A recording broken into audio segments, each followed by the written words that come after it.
কয়েকদিন থেকে লেয়ার মুরগি একদম লাল লাল করে ভুনা করে খেতে ইচ্ছা করছে, কিন্তু আমার বাসায় আমার হাজবেন্ড আবার এটা খুব একটা পছন্দ করে না, এই জন্য খুব একটা কেনাও হয় না। কিন্তু কয়েকদিন থেকে খেতে ইচ্ছা করছে, তো কি আর করার। গতকাল মেয়েকে নাচের স্কুলে ঢুকে দিয়ে ওইখানে রোডের ওপরে শাক সবজি মাছ মুরগি এগুলো নিয়ে ভ্যানওয়ালারা বসে, তো একটা ভ্যান থেকে লেয়ার মুরগি কিনে ফেললাম। আর আজকে দুপুরে সেটা রান্না করছি।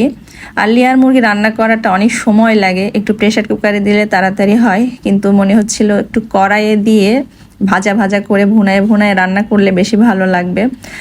যদিও এটা করতে প্রায় পাক্কা 2 ঘন্টা সময় লেগেছে। আর আমার হাজব্যান্ড এটা না পছন্দ করার কারণ হচ্ছে এটাতে অতিরিক্ত তেল থাকে, যেটার গন্ধ নিতে পারে না।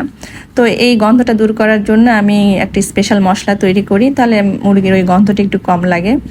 তো এদিকে মুরগিটা বসায় দিলাম, দিয়ে একটু সাদা পোলাও করছি। চিন্তা করলাম যে এই ভুনার সঙ্গে একটু সাদা পোলাও হলে বেশ ভালো লাগবে। তো পোলাওটা হয়ে গিয়েছে, এরপরে মনে হচ্ছে একটু কাবাব হলে আরও ভালো লাগবে। তো ফ্রিজে মুরগির মাংস ছিল, সেটার সঙ্গে একটু মসুরের ডাল দিয়ে কাবাবটাও তৈরি করে নিলাম।